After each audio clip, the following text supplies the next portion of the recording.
في القلب مشاعر أخفيها قد أشرقت الشمس عليها عن خطط لم أعبأ فيها ستكون بأيامي فرقا فحياتي قبل الحلقات تيه بضياع.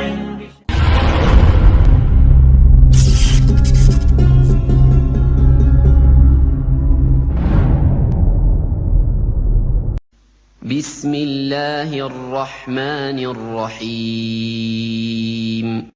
Ada satu perang yang sangat penting dalam 5 Hijriah, yang perang ini kelak akan dikenang sebagai salah satu peperangan yang paling sulit di dalam Islam. Ada yang tahu namanya?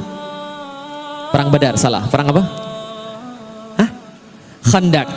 Tahu dari mana? Lihat di situ. Oh, alhamdulillah. Namanya perang Khandak. Perang Khandak artinya perang parit, terjadi pada 5 Hijriah, dan ketika itu 10.000 orang-orang kafir Quraisy mengumpulkan pasukan Ahzab namanya. Ahzab ini artinya apa? Koalisi. Jadi pasukan-pasukan yang berkumpul satu sama lain dari kaum-kaum, mereka berkumpul kemudian 10.000 orang berjalan dari Mekah ke Madinah, pengen menghancurkan Islam, membunuh Muhammad sallallahu alaihi wasallam. Maka pada saat itu ketika mereka datang ke kota Madinah, 6 hari lagi mau nyampe, ini kabar bocor oleh intelijennya Rasulullah sallallahu alaihi wasallam. Lah kenapa? Intelijen Rasul canggih. Siapa intelijennya Rasul? Malaikat Jibril. Paham teman sekalian? Malaikat Jibril ngasih tahu, ini ada 10.000 pasukan mau datang ke sini menghancurkan Madinah, membunuh Muhammad. Maka silakan bikin sebuah rencana counter attack. Rasulullah kemudian mengumpulkan para sahabatnya, lalu kemudian hitung ada berapa pasukannya. Para sahabat bilang, ya Rasulullah, kami cuma ada 3.000 ya Rasulullah. Coba lihat, secara logika 10.000 lawan 3.000, yang menang siapa? Yang menang siapa kira-kira? Secara logika 10.000, tapi Rasul bilang jangan khawatir, jangan putus asa, ada yang punya ide di antara kalian. Salman Al-Farisi angkat tangan, ya Rasulullah, kami punya ide. Gini, dulu kami di Persia, ketika kami melawan pasukan yang jumlahnya jauh lebih besar daripada kami, maka kami buat parit, dan di parit itulah kemudian kami berlindung, kami gali tanah, kami taruh di atas, kami dapat tempat yang lebih tinggi, kami tempatkan pasukan pemanah di sana, kami panah mereka, walaupun kami tidak yakin sekarang bisa menang atau tidak karena perbedaan pasukan terlalu banyak ya Rasulullah. Rasul katakan gak ada masalah, buat paritnya. Maka dibuatlah parit mengelilingi kota Madinah sebelah utara sejauh 8 km. Berapa panjang? 8 km. Kalau zaman sekarang 8 km dari mana ke mana? 8 km di Jakarta, dari mana ke mana? Oh, Anda nggak perlu hitung karena saya sudah hitung. Dari Cawang ke Semanggi itu 8 km. Bayangkan gali parit 8 km, bukan di Indonesia. Indonesia pakai cangkul selesai. Gali parit di Arab pakai cangkul, patah cangkulnya. Gali parit di Arab pakai lembing karena batu semua. Hancurkan batunya, naik tarik ke atas. Dan yang namanya paritnya ada spesifikasinya. Kata Salman, ya Rasulullah, lebarnya harus 5 meter, dalamnya harus 3 meter. Lah kenapa sepanjang itu? Supaya kuda nggak bisa lompat, kalau lompat jatuh nggak bisa naik lagi 3 meter. Maka 5 meter, 3 meter. Hitung saja berapa kubik tanah harus diangkat ke atas. Dalam kondisi seperti itu 6 hari lagi mau nyampe. Kira-kira mereka stres atau tidak? Kaum muslimin stres. Lah kenapa stres? Jumlahnya cuma 3.000, gali parit 8 km, 6 hari lagi pasukan nyampe, itu pun belum tentu menang. Dikisahkan panasnya luar biasa, secara jumlah mereka kalah, dan makanannya menurut salah satu riwayat, orang muslim disuruh celupin tangannya, kemudian tangannya celupin di air itu, diangkat, kemudian masukin ke gandum. Maka gandum yang nempel di tangannya itulah dijilat untuk kemudian seharian. Bisa dipahami teman sekalian?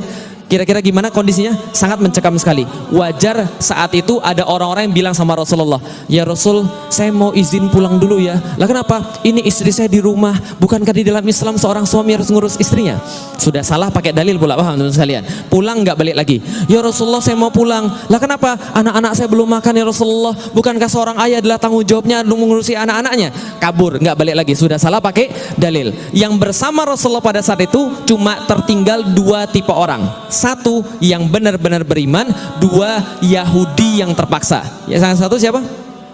Yang benar-benar beriman. Yang kedua Yahudi yang terpaksa. Loh, kok ada Yahudi di situ? Yahudi itu memang licik luar biasa. Dari dulu sifatnya kayak begitu.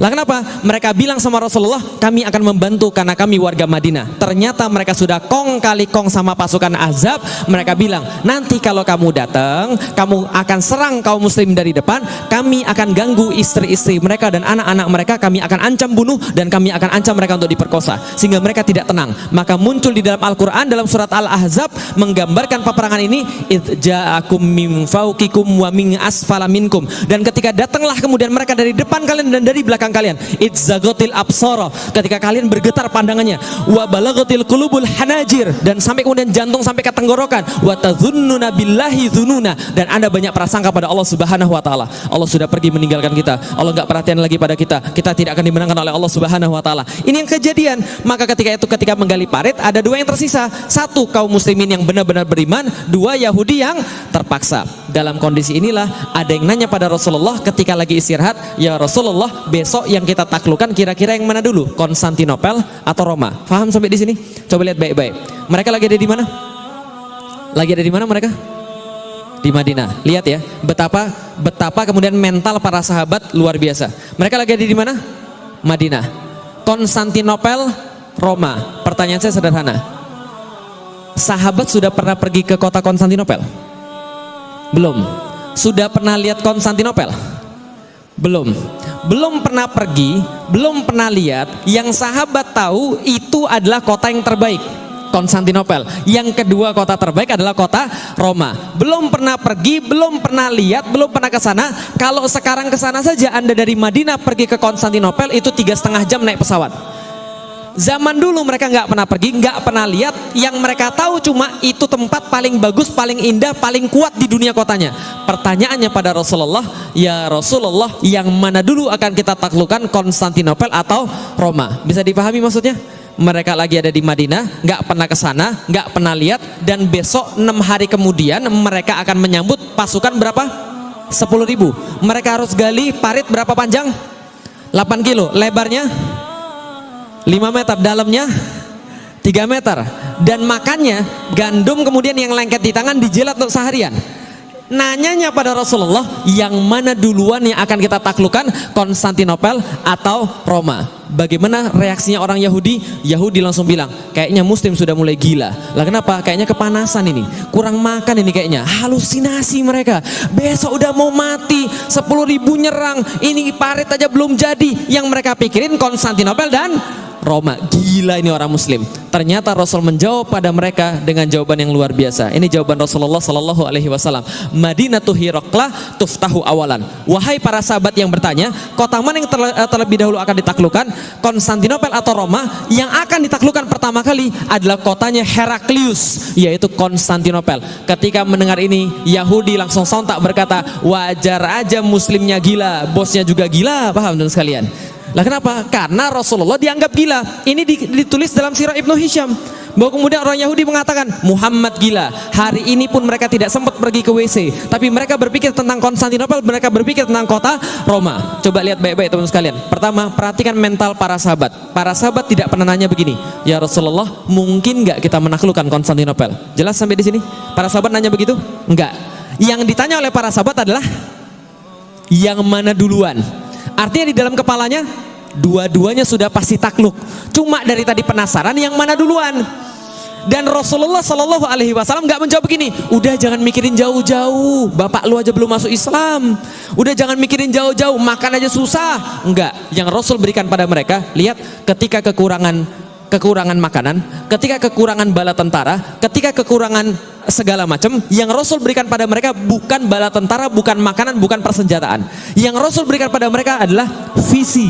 Kalian akan menaklukkan kota Konstantinopel. Singkat cerita, peperangan Ahzab dimenangkan oleh kaum muslimin.